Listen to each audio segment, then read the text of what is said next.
Assalamualaikum warahmatullahi wabarakatuh. Bismillahirrahmanirrahim. Alhamdulillahilladzi hadana li hadza wa ma kunna linahtadiya laula an hadanallah. Asyhadu an la ilaha illallah wahdahu la syarika lah. Asyhadu anna Muhammadan abduhu wa rasuluhu la nabiyya ba'da. Allahumma shalli wa sallim wa barik ala hadzal nabiyil karim wa ala alihi wa sahbihi wa barik wa sallim ajma'in, amma ba'd. Al-hudurul kiram, hadirin jamaah sekalian, jamaah salat subuh Masjid Al-Banna, semoga sama-sama dimuliakan dan dirahmati Allah Subhanahu wa taala. Syukur alhamdulillah pada kesempatan pagi hari ini kita masih sama-sama dimudahkan Allah untuk bisa bertemu kembali dalam rangka melanjutkan ta'lim dan kajian rutin kita. Pagi hari ini insyaallah kita akan kaji kitab Ijazul Quran was Sunnah An-Nabawiyah. Tema yang kita bahas adalah bukti kemukjizatan Al-Quran terkait dengan proses penciptaan manusia oleh Allah Subhanahu wa taala. Baik jemaah sekalian, semoga dimuliakan Allah. Sebelum kita mulai, mari sama-sama kita buka dan kita awali dengan bacaan basmalah bersama. Bismillahirrahmanirrahim. Jemaah sekalian, semoga dimuliakan Allah Subhanahu wa taala. Al-Quran menjadi mukjizat yang terbesar yang dimiliki oleh Rasulullah sallallahu alaihi wasallam, yang menjadi mukjizat bukan hanya sekadar redaksi kalimat-kalimat yang disampaikan oleh Allah Subhanahu wa taala. Karena kalau kita lihat bahwa mukjizat yang diturunkan oleh Allah Subhanahu wa taala kepada Rasul dan Nabi yang diutus oleh Allah Subhanahu wa taala, rata-rata mukjizat tersebut disesuaikan dengan kondisi masyarakat yang sedang terjadi. Ketika Nabi Musa alaihi salam diberikan mukjizat oleh Allah Subhanahu wa taala dengan sebuah tongkat yang sakti yang kemudian bisa berubah menjadi ular yang sangat besar, karena memang masyarakat yang ada ketika itu sangat gandrung, sangat rindu dan selalu bergelut dengan yang namanya dunia sihir. Sehingga mukjizat yang diberikan oleh Allah Subhanahu wa taala adalah tongkat kepada Nabi Musa alaihi salam. Kenapa Nabi Isa alaihi salam diberikan mukjizat oleh Allah Subhanahu wa taala? Bisa menghidupkan orang yang sudah mati, kemudian bisa menyembuhkan penyakit yang tidak bisa disembuhkan oleh dunia kedokteran ketika itu. Karena sesungguhnya masyarakat yang ada pada masa Nabi Isa alaihi salam, mereka lebih cenderung terhadap hal-hal yang seperti itu. Oleh karena itu Nabi Isa alaihi salam diutus oleh Allah Subhanahu wa taala dengan mukjizat, bisa menghidupkan orang yang sudah mati dan bisa menyembuhkan penyakit yang tidak bisa disembuhkan oleh dunia medis. Demikian pula Nabi Muhammad sallallahu alaihi wasallam, ketika Allah berikan mukjizat yang terbesar berupa Al-Quran, karena masyarakat Arab ketika itu sangat cinta, sangat gandrung dan rindu dengan yang namanya dunia syair. Maka Allah Subhanahu wa taala sampaikan mukjizat ini dalam bentuk sastra yang sangat tinggi, dalam bentuk Al-Quran dengan sastra yang sangat tinggi, yang memang sastra yang seperti ini sangat diminati, sangat dicintai oleh orang-orang Arab ketika itu. Akan tetapi menariknya jemaah sekalian, kalau kemudian Al-Quran diturunkan oleh Allah Subhanahu wa taala menjadi mukjizat terbesar bagi Nabi Muhammad sallallahu alaihi wasallam dengan sastra yang sangat tinggi, itu seolah-olah hanya ditujukan oleh orang Arab, maka di satu sisi ternyata apa yang disampaikan oleh Allah di dalam Al-Quran, kandungannya betul-betul merupakan mukjizat yang diberikan oleh Allah, yang tentu bisa dirasakan bukan hanya oleh orang Arab tetapi oleh seluruh umat Islam yang betul-betul mengakui Al-Quran sebagai kitab suci mereka. Salah satunya adalah bagaimana ketika Allah Subhanahu wa taala menyampaikan di dalam Al-Quran terkait dengan proses penciptaan manusia, bukan hanya dalam satu surat tetapi dalam banyak surat. Akan tetapi isi dari surat yang satu dengan surat yang lain ini hampir sama dan saling menguatkan. Jemaah sekalian semoga dimuliakan Allah, satu contoh kita lihat nanti dalam surat Al-Hajj ayat 5. Demikian pula Allah sampaikan dalam surat Al-Mu'minun ayat 12 sampai ayat 14. Kemudian Allah sampaikan dalam surat Ghafir ayat 67. Kemudian Allah sampaikan dalam surat Nuh ya ayat 13 sampai ayat 14. Ini semua merupakan bentuk bahwa itulah proses penciptaan yang diberikan oleh Allah Subhanahu wa taala kepada manusia. Maka kita bisa lihat bukti ya, mukjizat tersebut dalam surat Al-Hajj ayat 5. Haitsu qala fi muhkami kitabi. A'udzu billahi minasy syaithanir rajim. Bismillahirrahmanirrahim. Ya ayyuhan nasu in kuntum fi raibin minal ba'tsi fa inna khalaqnakum min turabin thumma min nutfatin thumma min 'alaqatin thumma min mudghatin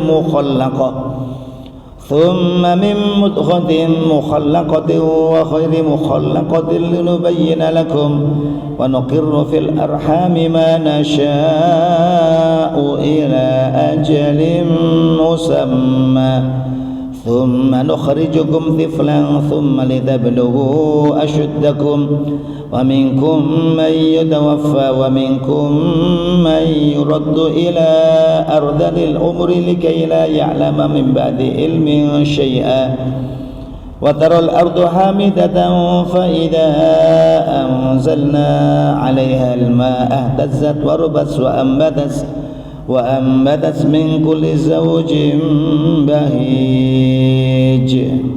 Al-Hajj ayat 5. Kemudian kita lihat dalam surat Al-Mu'minun ayat 12 sampai ayat 14. A'udzu billahi minasy syaithanir rajim. Wa laqad khalaqnal insana min sulalatin min tin thumma ja'alnahu nutfatan fi qararin makin. ثم خلقنا النطفة علقة فخلقنا العلقة مضغة فخلقنا المضغة عظاما فكسونا العظام لحما ثم أنشأناه خلقا آخر فتبارك الله أحسن الخالقين. Al-Mu'minun ayat 12 sampai ayat 14 ini hampir sama dengan Ghafir ayat 67. A'udzu billahi minasy syaithanir rajim. Huwallazi khalaqakum min turabin thumma min nutfatin thumma min 'alaqatin thumma yukhrijukum tiflan thumma litablughu ashuddakum thumma litakunu shuyukha wa minkum man yutawaffa min qabl wa litablughu ajalan musamma wa la'allakum ta'qilun. Yang terakhir surat Nuh ayat 13 ayat 14. A'udzu billahi minasy syaithanir rajim. Ma lakum la tarjuna lillahi waqara wa qad khalaqakum atwara. Shadaqallahul azim. Jemaah sekalian semoga dimuliakan Allah, dalam 4 surat yang berbeda, surat Al-Hajj ayat 5, Al-Mu'minun ayat 12 sampai ayat 14, surat Ghafir ayat 67, kemudian surat Nuh ayat 13 ayat 14. Isi kandungan surat-surat tersebut saling menguatkan antara satu dengan yang lain. Sekarang coba kita lihat surat Al-Hajj ayat 5, di mana Allah Subhanahu wa taala sampaikan ya ayyuhan nas, wahai sekalian manusia. Allah tidak menyampaikan ya ayyuhalladzina amanu. Karena terkait dengan proses penciptaan manusia ini bukan hanya dirasakan oleh orang-orang yang beriman saja, tetapi dirasakan juga semua manusia yang ada di dunia ini. Ya ayuhan nas, wahai sekalian manusia. Allah tidak sampaikan ya ayyuhalladzina amanu, karena memang ayat ini ditujukan kepada semua manusia. Allah ingin memastikan, ingin menyampaikan ayat kauniyah ini kepada seluruh makhluk yang ada di bumi ini, yang terutama adalah manusia, di mana mereka mendapatkan amanah dari Allah menjadi khulafaullah fil ardi, khalifah Allah di muka bumi ini. Ya ayuhan nas, wahai sekalian manusia, in kuntum fi raibin, jika kalian semua ragu-ragu, minal ba'si, tentang hari kiamat. Jika kalian semua masih ragu akan adanya hari kiamat, akan adanya hari kebangkitan, maka Allah Subhanahu wa taala ajak kita berpikir agar kita mampu menghayati apa sebenarnya yang sudah terjadi dalam diri kita ini.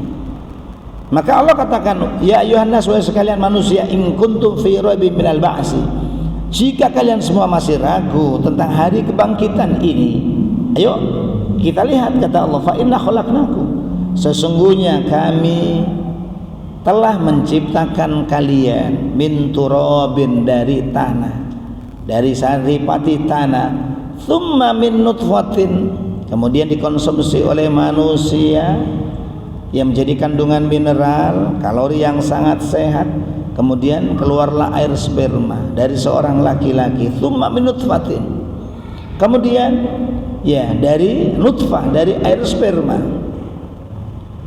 kemudian dari nutfah itu thumma min alaqatin, setelah bertemu dengan sel telur yang dimiliki oleh seorang wanita. Maka wanita yang mengalami hamil biasanya ditandai dengan yang bersangkutan telat, tidak haid lagi. Ketika sudah telat 1 minggu, 2 minggu, 3 minggu, 4 minggu, 5 minggu, maka ini pertanda bahwa yang bersangkutan sudah hamil. Begitulah proses yang diberikan oleh Allah Subhanahu wa taala. Begitu dalam bentuk nutfah, air sperma yang sudah bertemu dengan sel telur yang dimiliki oleh wanita, thumma min alaqatin, kemudian dari segumpal darah. Segumpal darah selama 40 hari. Nutfah, air sperma selama 40 hari, segumpal darah selama 40 hari, thumma min mudghatin, kemudian dari segumpal daging selama 40 hari juga. Mukhallaqatin, yang diciptakan oleh Allah Subhanahu wa taala. Kata Ibnu Abbas, maksudnya adalah terlahir dengan sempurna menjadi ciptaan Allah Subhanahu wa taala, sebagaimana halnya manusia. Wa ghairi mukhallaqatin, dan dalam setelah 40 hari, 120 hari tadi, ada yang terlahir dalam keadaan gugur, tidak sampai menjadi manusia yang normal. Linubayyina lakum, kata Allah, agar kami menjelaskan kepada kalian. Setelah kemudian diciptakan oleh Allah menjadi manusia yang akan lahir dengan sempurna, wa nuqirru fil arhami ma nasya'u ila ajali musamma, kami tetapkan mereka dalam rahim-rahim wanita, ma nasya'u ila ajali musamma, dalam waktu yang kami kehendaki, dalam waktu tertentu sesuai dengan yang kami kehendaki. Thumma nukhrijukum tiflan, kemudian kami keluarkan kalian tiflan, menjadi seorang anak bayi. Thumma litabluhu asyuddakum, kemudian kalian mencapai usia kematangan kalian. Setelah mencapai usia kematangan kalian, wa minkum, di antara kalian, man yutawaffa, ada orang yang tidak lama setelah usia kematangan mereka diwafatkan oleh Allah Subhanahu wa taala. Wa minkum may yuraddu ila ardhil umuri, dan di antara kalian ada orang yang dikembalikan oleh Allah ke dalam usia yang sangat rendah, usia yang sangat tua renta, yaitu usia pikun. Likai la ya'lama min ba'di ilmin syai'a, agar dia tidak tahu, tidak mengetahui sesuatu setelah mereka mengetahui. Wa taral ardha hamidatan, Kalau begitu coba kamu lihat, watarol ardo hamidatan. Begitu kamu lihat bumi yang gersang ini, yang tandus, faida anzalna alaihal ma'a. Begitu kami menurunkan di atas bumi itu air hujan, ihtazzat warobat. Bumi itu akan mengalami proses tumbuh, warobat, berkembang, wa ambatat, dan bisa menumbuhkan tanaman-tanaman min kulli zawjin bahij, dari setiap jenis tanaman yang indah. Jemaah sekalian semoga dimuliakan Allah. Ketika Allah Subhanahu wa taala ingin menyampaikan bahwa terkait dengan proses hari kiamat ini, bagi siapa yang masih ragu akan hari kiamat ini, ayo sama-sama kita melihat proses penciptaan manusia oleh Allah Subhanahu wa taala. Makanya Allah katakan dari awalnya, jika kalian semua masih ragu tentang hari kebangkitan, ya maka sesungguhnya kami telah menciptakan kalian. Tetapi dalil yang disampaikan oleh Allah, ayat kauniyah yang disampaikan oleh Allah ini tentang terkait dengan proses penciptaan manusia dari redaksi yang disampaikan oleh Allah Subhanahu wa taala mengandung makna dan pemahaman yang sangat dalam. Pertama, Allah katakan fa inna khalaqnakum. Allah tidak mengatakan fa inni khalaqtukum, tapi Allah mengatakan fa inna khalaqnakum menggunakan bentuk jamak. Jamaknya adalah jamak mutakallim ma'al ghair atau jamaknya adalah jamak mu'adzim nafsah. Allah tidak katakan fa inni khalaqtukum. Sementara ketika Allah Subhanahu wa taala menyampaikan tugas yang harus diemban oleh manusia setelah diciptakan oleh Allah Subhanahu wa taala, maka Allah katakan wa ma khalaqtul jinna wal insa illa liya'budun. Allah tidak katakan wa ma khalaqna al jinna wal insa, tapi Allah katakan wa ma khalaqtu al jinna wal insa illa liya'budun. Ada apa bedanya apa antara fa inna khalaqnakum dengan wa ma khalaqtul jinna wal insa? Maka tentu dalam konteks bagaimana Allah mengingatkan kepada hambanya agar Allah Subhanahu wa taala disembah, agar Allah tidak disekutukan oleh hambanya, maka Allah ingatkan fa wa ma khalaqtul jinna wal insa, tidak aku ciptakan jin dan manusia. Karena memang pada hakikatnya segala sesuatu ini yang menciptakan adalah Allah Subhanahu wa taala. Tapi dalam kaitannya dengan ketika Allah mengatakan fa inna khalaqnakum, sesungguhnya kami telah ciptakan kalian. Kami, Allah menggunakan kata kami, maknanya apa? Dan hampir ketika Allah menyampaikan dalam masalah penciptaan manusia ini, hampir beberapa ayat dalam surat yang berbeda Allah sampaikan ya dengan bentuk kami. Fa inna khalaqnakum wa laqad khalaqna, ya, tsumma khalaqna, ya, kemudian baru pada ayat yang berikutnya wa huwallazi khalaqakum, ya, wa qad khalaqakum. Kalau kita lihat dalam surat yang sering kita hafal, laqad khalaqnal insana fi ahsani taqwim. Allah katakan laqad khalaqna, Allah tidak katakan laqad khalaqtu. Bedanya apa antara khalaqtu dengan khalaqna? Kalau khalaqtu ini mahiyatul khalqi, hakikat penciptaan hanya diciptakan oleh Allah Subhanahu wa taala. Tapi ketika Allah menyampaikan dengan khalaqna, maka ini Allah menunjukkan bahwa proses penciptaan manusia yang ada di dunia ini memang berbeda dengan proses penciptaan Adam alaihissalam.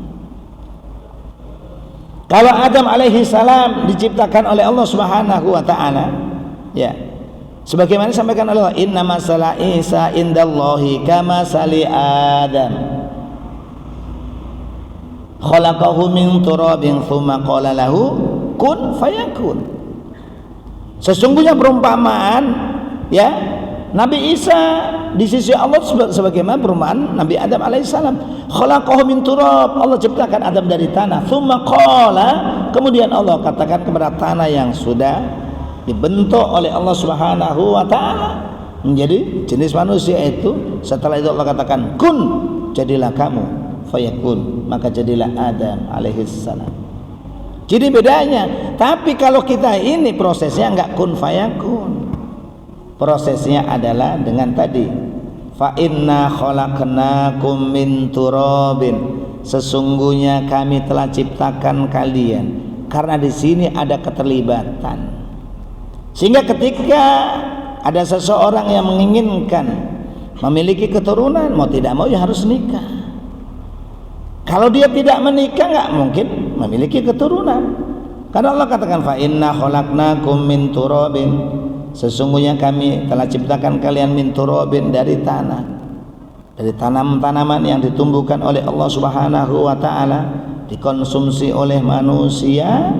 Begitu dikonsumsi oleh manusia, ya setelah dia sudah punya pasangan yang sah, thumma min nutfatin, kemudian dari nutfah, dari air sperma. Prosesnya seperti itu. Dan ini dijelaskan oleh Nabi dalam hadisnya, bagaimana proses penciptaan manusia oleh Allah Subhanahu wa taala. Arba'ina yauman nutfatan, thumma yakunu kadzalika arba'ina yauman 'alaqatan, thumma yakunu kadzalika arba'ina yauman mudghatan, fayanfakhu fihi ruh. Setelah proses 40 hari berupa air sperma, 40 hari berupa segumpal darah, 40 hari berupa segumpal daging, maka pada umur yang ke-120 hari Allah baru tiupkan roh kepada calon manusia itu. Maka ketika Allah mengatakan kami sudah ciptakan dari tanah, dari nutfah, berarti ketika seorang wanita sudah mengalami telat 2 pekan, 3 pekan, 4 pekan, maka ini ibaratnya dia sudah seperti mengandung manusia yang normal, manusia yang sudah layak menjadi disebut manusia sebagaimana kita. Karena itu kata Imam Ghazali rahimahullah, jika ada seorang ibu yang menggugurkan kandungannya ketika dalam masa nutfah, di mana wanita sudah telat 3 minggu 4 minggu digugurkan, maka itu sama dengan membunuh manusia yang normal. Membunuh satu manusia sama dengan membunuh seluruh manusia yang ada. Kadang-kadang kata orang kecolongan, sudah punya cucu 2, 3, 4, 5, tiba-tiba loh kok telat ibunya. Laporan sama bapaknya, loh Pak kok telat saya katanya. Coba dicek dong. Begitu dicek ke rumah sakit, ke dokter, ternyata hamil. Aduh gimana Pak, masa udah punya cucu 5 masih hamil, gimana, malu atuh katanya. Rembukan dari hati ke hati sama bapaknya. Kata bapaknya, udah deh mah gugurin aja deh, malu kita katanya, udah punya cucu masa punya anak lagi, gimana katanya. Sederhana, suruh beli nanas 5 kilo, bikin rujak semua aja dah, udah ngarujak nanas 5 kilo, nggak taunya minggu depannya keguguran. Ini sama dengan menggugurkan manusia yang normal. Ini mesti harus hati-hati ini. Ini kata Imam Ghazali seperti itu. Meskipun ini tidak disepakati oleh seluruh ulama. Karena qabla nafkhir ruh, sebelum ditiupkan roh. Tapi kalau sudah ditiupkan roh lain lagi urusannya. Kalau sudah ditiupkan roh, sudah 4 bulan, sudah ada rohnya, seluruh ulama sepakat mengatakan hal itu jelas sama dengan pembunuhan manusia yang normal. Tapi kalau qabla nafkhir ruh, sebelum ditiupkan roh, memang para ulama masih beda pendapat. Tapi Imam Ghazali lebih cenderung mengatakan itu sama dengan membunuh manusia yang normal. Jemaah sekalian semoga dimuliakan Allah Subhanahu wa taala. Ini Allah katakan mukhallaqatin. Kadang-kadang tidak selalu ada orang hamil kemudian lahir normal. Kadang-kadang baru 3 bulan 4 bulan tiba-tiba sudah lahir keguguran. Begitulah memang dikehendaki oleh Allah.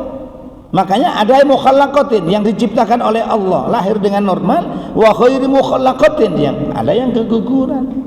Lah ini karena memang Allah takdirnya begitu, mukhallaqah dengan khairi mukhallaqah. Sehingga dalam konteks yang seperti ini, apakah ketika seorang wanita hamil itu kita kira-kira rentan nggak dengan keguguran atau tidak? Yang tahu adalah dokter.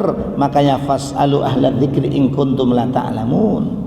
Tanyalah kalian kepada orang yang pakarnya jika kalian tidak tahu. Jadi kadang-kadang dokter menyarankan ini harus bed rest. nggak boleh beraktivitas apapun karena kandungannya lemah dan lain sebagainya. Yang tahu adalah dokter. Yang tahu adalah dokter. Tapi kalau orang-orang kampung dulu sih nggak pakai dokter. Ya keguguran aja udah nggak pakai gitu-gitu deh udah. Ntar keguguran tahun depan hamil lagi gitu kan. Kalau keguguran lagi ya paling gitu kan gitu. Jadi kalau dulu nggak ada dokter kandungan atau ada tapi hanya jarang, yang tahu adalah dukun bayi, ya tanya kepada dukun bayi. Gimana nih kok bisa ya keguguran mulu nih, kenapa katanya? Ya dokter atau dukun bayi lebih tahu dia. Oh ini harus apa ya? Ya rahimnya ya harus dipijit, harus diangkat, harus diapa, dia tahu. Ya zaman ketika itu belum ada dokter kandungan. Linubayyina lakum, agar kami menciptakan kepada kalian. Wa nuqiru fil arhami ma nasya'u ila ajalin musamma. Coba Bapak perhatikan. Allah katakan wa nuqiru fil arhami ma nasya'u ila ajalin musamma. Kami tetapkan janin tersebut dalam rahim ibu ma nasya'u ila ajalin musamma, sampai waktu yang tertentu sesuai dengan yang kami kehendaki. Ini yang harus kita catat baik-baik. Jadi umur kandungan itu yang punya hak otoritas adalah Allah. Suka-suka Allah mengatakan. Ketika Allah mengatakan begini, di dalam ayat yang lain disebutkan bahwa umur kandungan minimal itu 6 bulan. Seluruh ulama sepakat. Karena Allah katakan dalam ayatnya wa hamluhu wa fisaluhu salasuna syahra, mengandungnya dan menyapinya selama 30 bulan. Mengandung dan menyapinya selama 30 bulan. Di dalam ayat yang lain Allah katakan wa fisaluhu fi amain, menyapinya dalam waktu umur 2 tahun. Ketika dua ayat ini kita padukan jadi satu, najma'u bainal ayatain, kita padukan di antara dua ayat ini, maka kesimpulannya kalau 2 tahun itu adalah 24 bulan, berarti dengan demikian 30 bulan dikurangi 24 bulan, sisanya sama dengan 6 bulan. Maka berdasarkan kedua ayat tersebut, seluruh ulama sepakat bahwa umur kandungan itu minimal 6 bulan. Seluruh ulama sepakat. Artinya ketika ada bayi yang lahir 6 bulan itu sesungguhnya sudah lahir normal sesuai dengan ketentuan Allah Subhanahu wa ta'ala. Lahir normal, memang waktunya.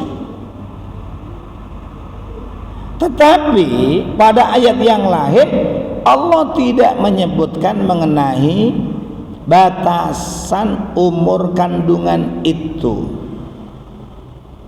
Maka dari sini para ulama berbeda pendapat. Kalau Imam Abu Hanifah mengatakan kandungan maksimal itu umur 2 tahun. Tapi Imam Syafi'i mengatakan kandungan maksimal itu umur 4 tahun. Jadi seorang ibu mengandung itu maksimal umur 4 tahun.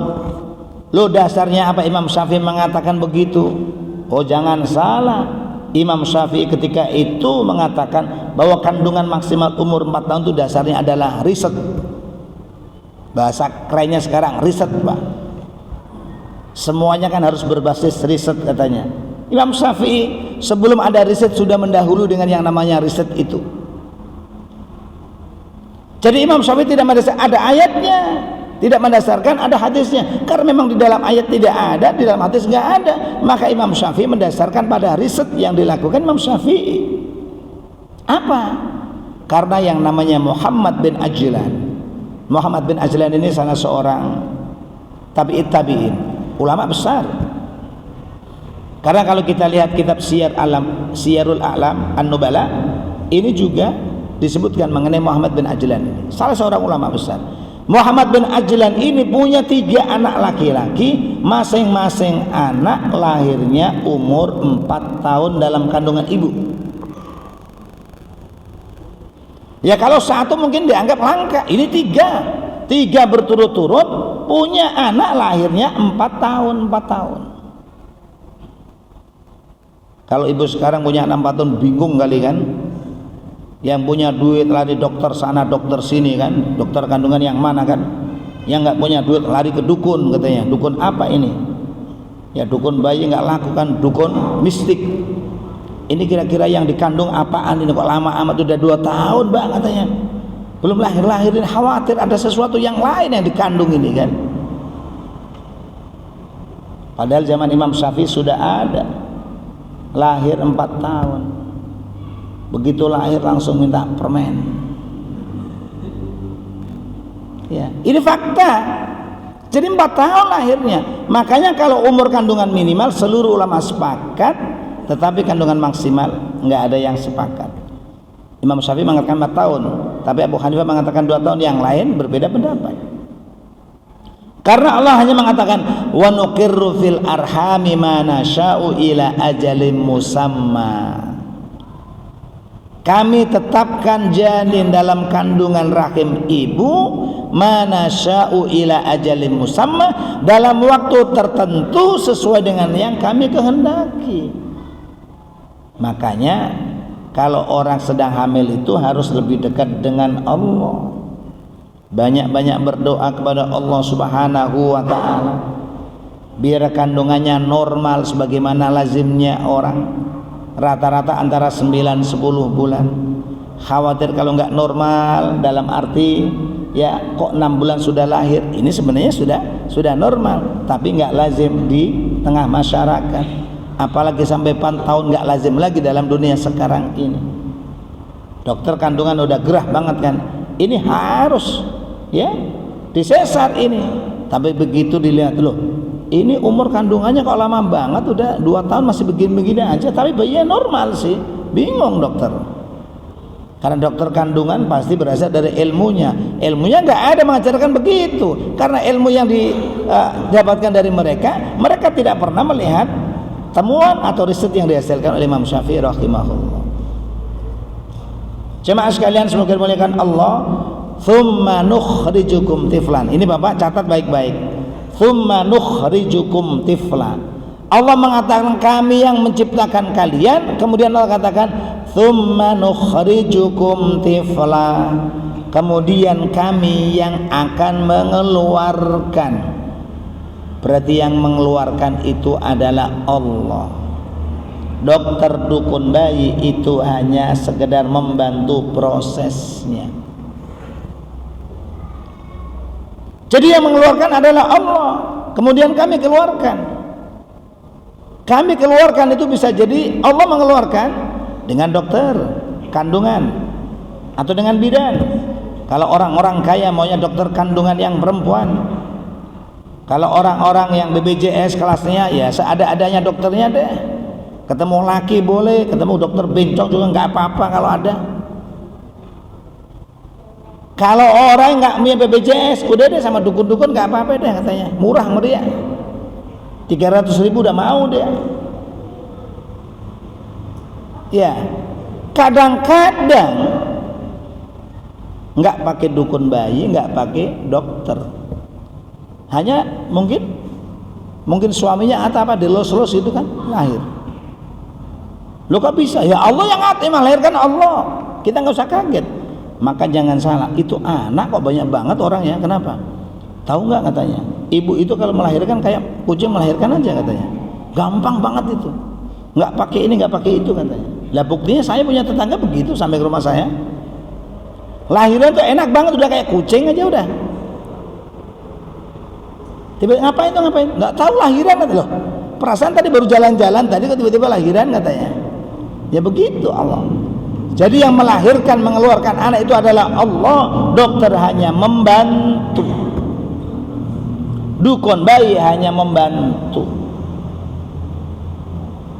Ya makanya kadang-kadang sebenarnya itu dokter nggak usah buru-buru. Kalau saatnya lahir nanti lahir. Loh yang melahirkan Allah kok yang mengeluarkan. Kadang-kadang dokter sekarang kan memang yang nggak sabar dia kan. Kelamaan yang begini modelnya, apalagi nunggu normalnya lama katanya. Udah deh pakai sesar-sesar dikit ya kan, ongkos-ongkos dikit kan.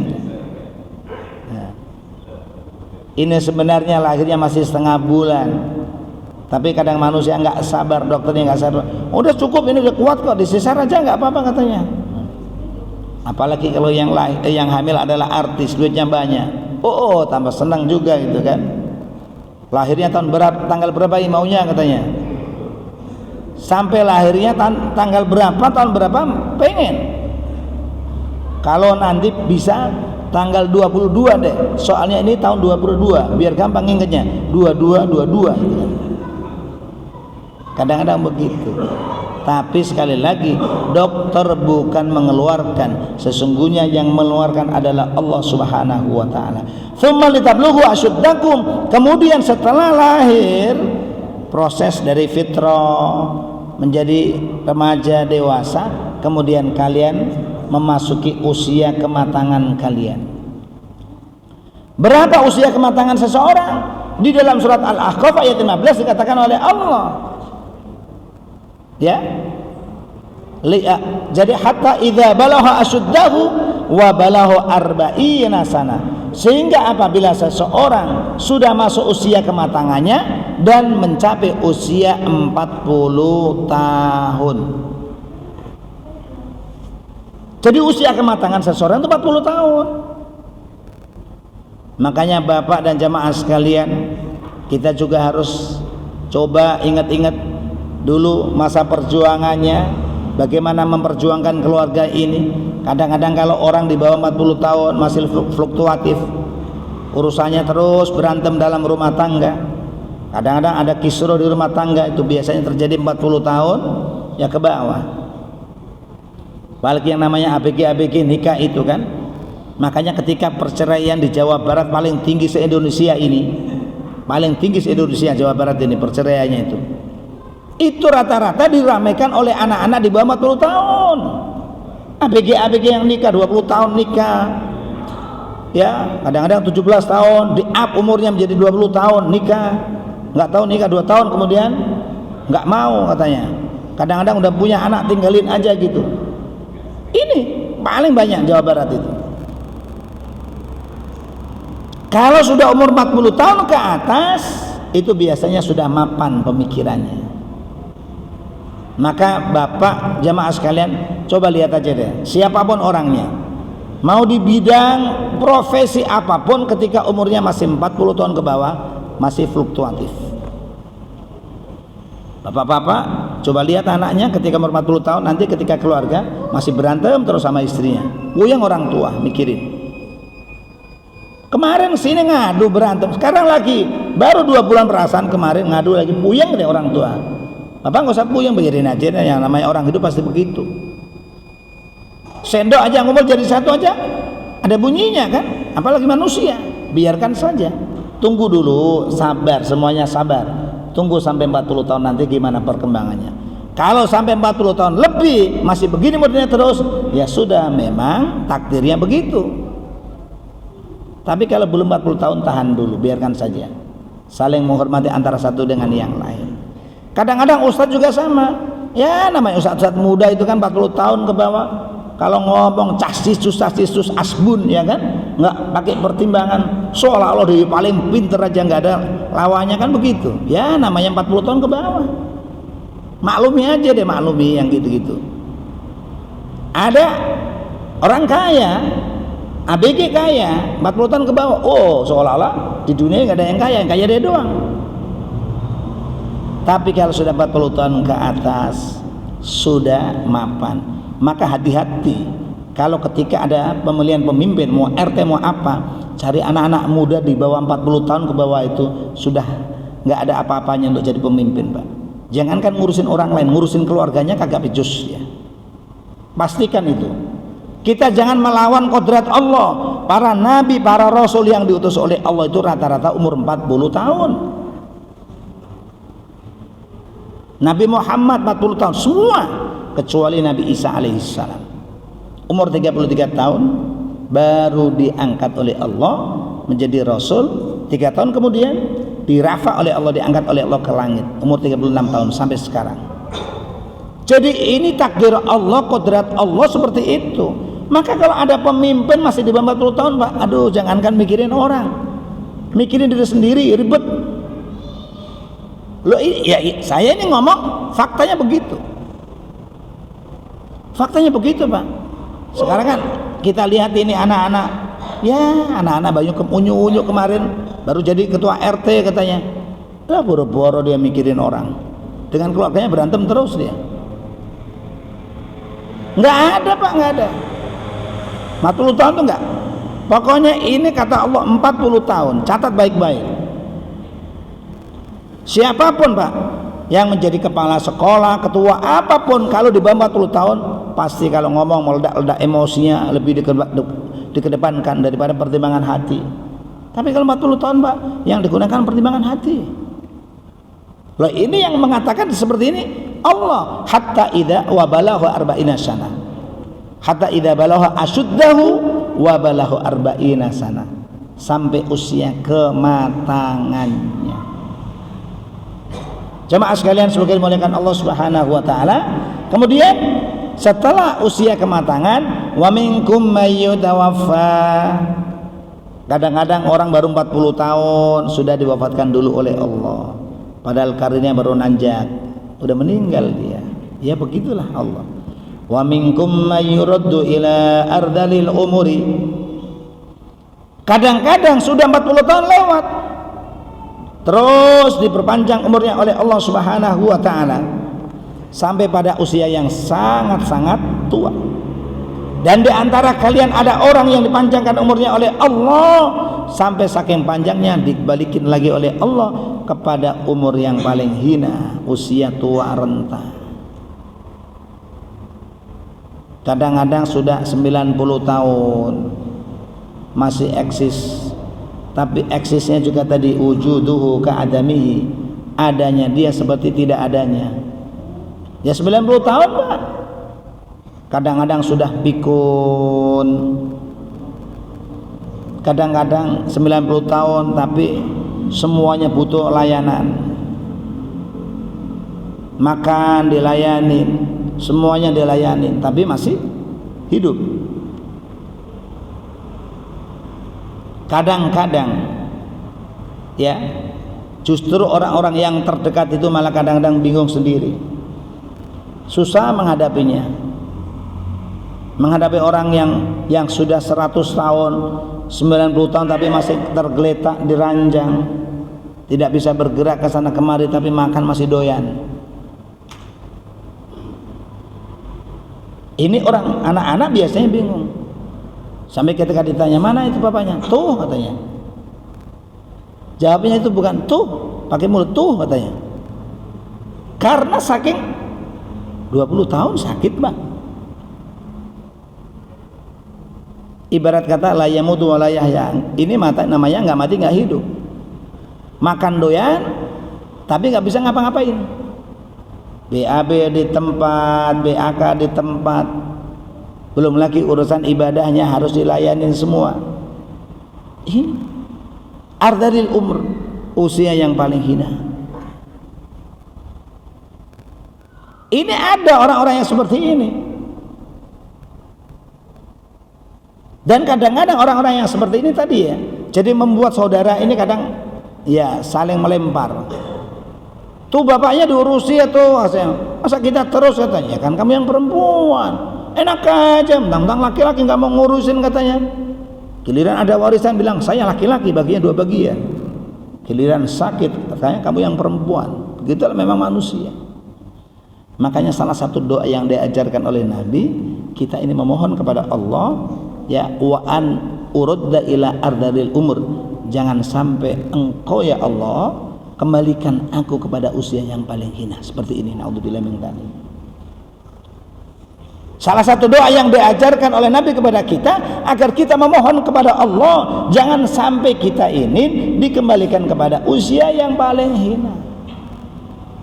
Makanya kan kadang-kadang ada orang tua berdoa, ya Allah, saya mohon kepadamu ya Allah, sekiranya engkau berkenan untuk mewafatkan aku, tolong ya Allah, jangan engkau bikin aku sakit lama-lama. Ini ada orang termasuk salah satunya adalah orang tua saya ini, doanya begitu, sakit gak lama, seminggu udah ma'assalamah. Kalau ibu saya agak lama, 11 tahun sakitnya. Tapi sakit yang parah itu. Ini bapak saya ini doanya begitu. Orang juga nggak ngebayangkan kalau meninggal. Dia doanya sederhana, pokoknya saya hanya doa sama Allah, saya minta sama Allah.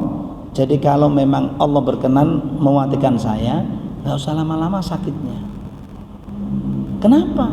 Saya tidak mau ngerepotin anak-anak. Diijabah oleh Allah doanya kan? Sakit. Ibu saya meninggal. 10 hari kemudian bapak saya meninggal.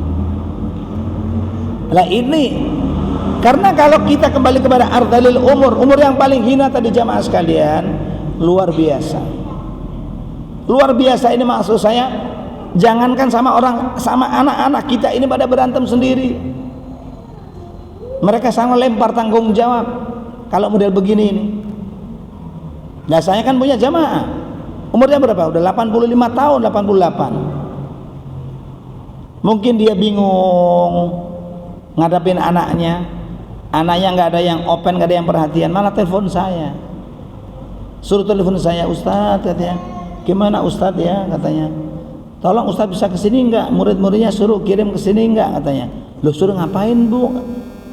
Enggak, maksudnya saya kan sudah nggak bisa jalan ini Ustadz ya, maksudnya suruh nemenin saya begini, nanti ngambilin air apa. Kaget saya, ya Allah, saya bilang, kok urusan begini malah minta tolong saya, ada santri yang nggak dikirim ke saya. Ini jamaah sekalian, kalau kita berbicara masalah ardhalil umur, sedih kita rasanya mendengarkan yang seperti ini. Mestinya kalau urusan yang seperti ini nggak minta tolong orang lain, keluarga sendiri, anak-anak harus sigap menghadapi yang seperti ini, malah minta ini. Saya kan mau ngejawab juga namanya orang seperti itu. Saya jawabnya, baik Bu, nanti saya akan rebukan sama anak sama cucu ibu. Nah, saya jawab begitu. Urusan begini nggak bisa minta tolong. Ini namanya anak-anak, apalagi anak SMP SMA. Ngerti apaan dia suruh ngurusin orang tua? Ini satu contoh jamaah sekalian, semoga dimuliakan Allah Subhanahu wa taala. Jadi ini gambaran yang disampaikan oleh Allah tentang proses penciptaan manusia.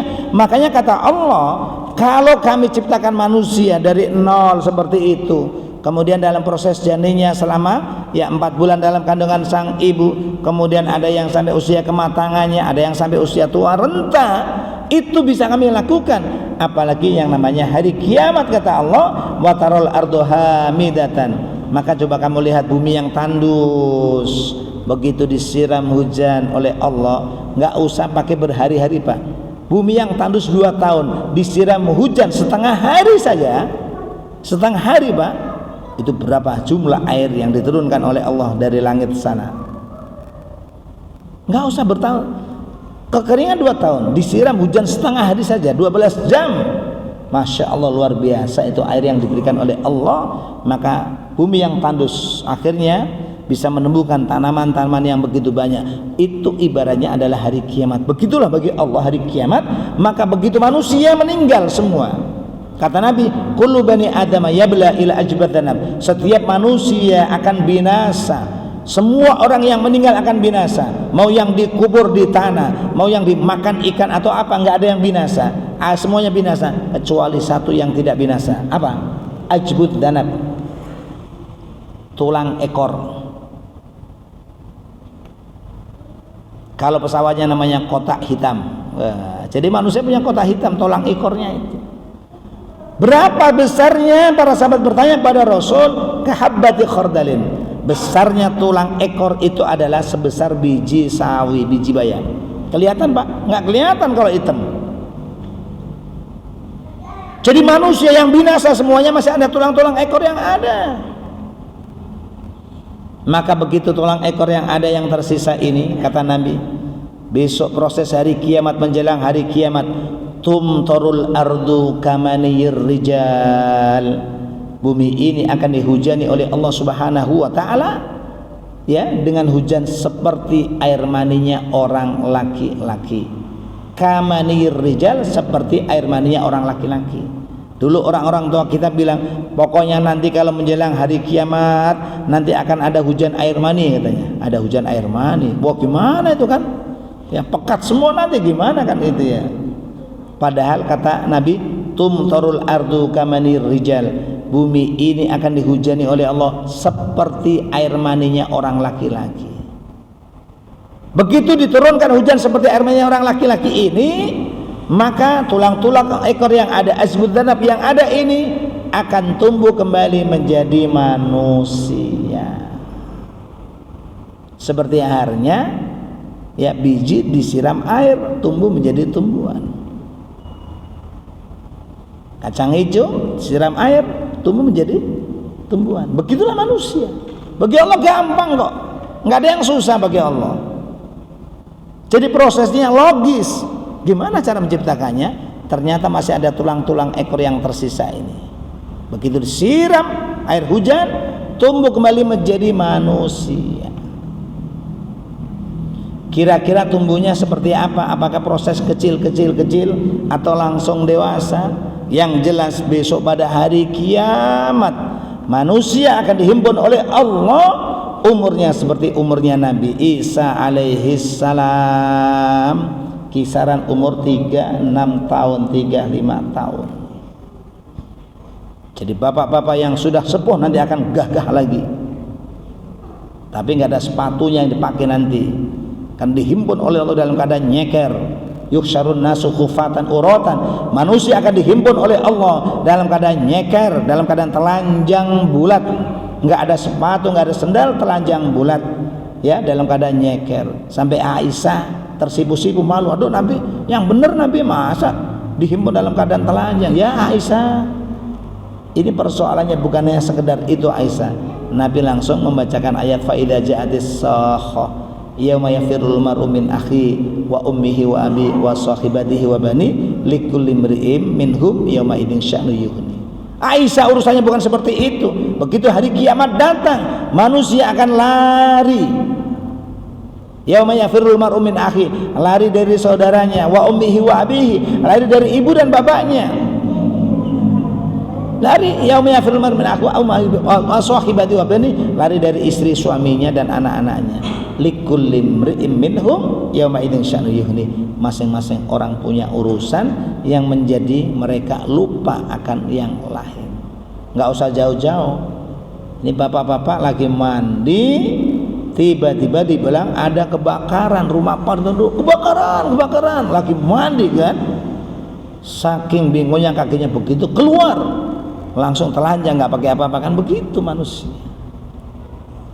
Itulah proses hari kiamat yang disampaikan oleh Allah. Sehingga ketika Allah ingin menyampaikan hari kiamat seperti apa prosesnya, seperti prosesnya ya Allah sampaikan. Kalau kami menciptakan manusia dengan proses seperti itu mudah, apalagi mengembalikan manusia untuk hidup kembali, dimintai pertanggungjawaban oleh Allah Subhanahu wa taala. Dan isi surat Al-Hajj ayat 5 ini enggak jauh beda dengan surat Al-Mu'minun ayat 12-14. Demikian pula surat Ghafir ayat 6-7. Ya, ini merupakan satu bukti ilmiah bahwa inilah kemukjizatan Al-Quran. Ketika Allah Subhanahu wa taala ya ingin menciptakan manusia, maka model yang diciptakan oleh Allah prosesnya seperti ini. Mudah-mudahan kita semua bisa memahami dan menghayati apa yang disampaikan oleh Allah Subhanahu wa taala, dan akan menambah wawasan kita sekaligus memperkuat keimanan dan keislaman kita serta ketakwaan kita kepada Allah Subhanahu wa taala. Saya rasa seperti itu, kurang lebih mohon maaf. Hadanallahu yakum ajmain. Sama-sama kita akhiri subhanakallah wa asyhadu an la ilaha illa anta astaghfiruka wa atubu ilaik. Alhamdulillahirabbil alamin. Billahi taufiq wal hidayah. Wassalamu alaikum warahmatullahi wabarakatuh.